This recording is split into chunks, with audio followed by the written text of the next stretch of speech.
Selamat berjumpa kembali dengan saya, dan saya ucapkan beribu-ribu terima kasih, berjuta-juta terima kasih kepada kamu yang setia mengikuti saya, di mana kita berusaha untuk berbagi, berusaha untuk sama-sama belajar. Saya belajar kepada kamu dan kamu belajar kepada saya. Halo, apa kabar kamu? Ayo kita sama-sama belajar. Oke, dalam pertemuan biasanya saya selalu mengucapkan atau mengatakan tentang senyuman, manfaat-manfaat senyuman, kekuatan senyuman, dan sebagainya. Tapi untuk pertemuan kali ini, di awal saya ingin mengatakan bahwa kualitas hidupmu sangat ditentukan bagaimana kualitas pikiranmu. Kualitas pikiran tentu itu ada hubungannya dengan bagaimana kita menghadapi sebuah masalah, bagaimana kita menghadapi sebuah tantangan. Kualitas pikiran tentu bagaimana tergantung bagaimana cara pandang kita tentang hidup ini. Nah, kalau cara pandang kita tentang hidup ini kita pelihara di dalam diri kita, cara pandang itu lama-lama juga mempengaruhi pada keyakinan dan sikap. Nah, sikap kita kepada keadaan itu sangat menentukan sikap keadaan kepada kita. Sikap kita kepada orang lain itu juga sangat menentukan sikap orang lain kepada kita. Oke, keep your smile, tetap tersenyum. Karena senyuman ini walaupun tidak menandakan kalau kita kuat, tapi kalau kita bahagia, tapi terkadang ini senyuman menandakan setidaknya menandakan kalau kita kuat. Senyuman terkadang bagi orang tertentu itu tidak menandakan dia kuat, tapi senyuman menandakan dia bahagia. Tapi harapan saya, permohonan saya, keinginan saya, senyumanmu bertanda bahwa kamu kuat dan bahagia. Sehingga kita bisa sama-sama ada saling sharing. Nah, oke. Oke lah, di sini kita akan membicarakan tentang bagaimana kita menggali sebuah motivasi, bagaimana kita mengelola dan mengolah sebuah motivasi. Karena apa? Motivasi itu sangat penting dalam kita mengerangi sebuah samudera kehidupan ini. Tanpa motivasi kita akan lemah, daya juang kita akan lemah, semangat kita akan lemah. Semuanya pokoknya tanpa motivasi akan sangat-sangat berat untuk melakukan sesuatu. Makanya di sini perlu digali, perlu diolah. Bagaimana caranya? Salah satunya adalah galilah dari keinginanmu.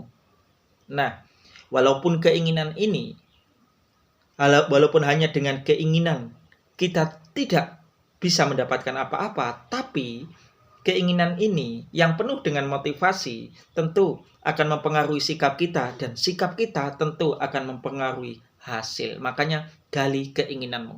Siapa sih di dunia ini yang nggak punya keinginan? Keinginan itu menandakan kalau ada kehidupan. Keinginan itu menandakan kalau kita masih hidup. Nah, dari keinginan itu mari kita gali. Ada dua macam keinginan. Keinginan untuk menghindari dan keinginan untuk mendapatkan. Misalkan, seseorang ingin mendapatkan kekasihnya, ingin mendapatkan hati kekasihnya. Tentu keinginannya kuat, di situ motivasinya sangat tinggi dan sikapnya juga sangat berpengaruh. Nah, itu keinginan untuk mendapatkan. Apapun keinginan untuk mendapatkan, kalau kamu gali, itu akan menjadikan motivasimu terkelola dengan baik, motivasimu menjadi kuat. Gini, sebuah keinginan, itu ada dua cara kita untuk menyikapinya. Kita jadikan motivator, atau berlalu begitu saja. Tergantung bagaimana pilihan kita. Jadi, galilah dari keinginan itu, agar kita bisa semangat, bersikap kuat dalam menghadapi segala apa yang memang harus kita hadapi. Karena keinginan itu membuat manusia itu menjadi tabah, manusia itu menjadi lebih sabar saat dia menghadapi keadaan yang menurut dia itu tidak mengenakan, keadaan yang menurut dia itu sulit. Nah, yang kedua adalah keinginan untuk menghindari. Kalau kita biasa-biasa saja, tanpa suatu keterpaksaan, terkadang kita itu malas. Suruh jalan 100 kilo tanpa ada tujuan apapun, tanpa ada keinginan apapun, kita malas. Tapi coba deh, kalau dompetmu itu tertinggal, jangankan 100 kilo, 200 kilo pun kamu akan kembali. Karena dompet itu misalkan berisi uang dan tertinggal di suatu tempat yang jauh, kamu pasti kembali. Nah, itulah keinginan, membuat kita bergerak lebih kuat. Nah, jadi di sini, sekali lagi saya katakan, untuk menggali sebuah motivasi, galilah dari keinginan. Keinginan yang kuat akan menimbulkan daya juang yang kuat. Keinginan yang lemah akan mengakibatkan daya juang yang lemah.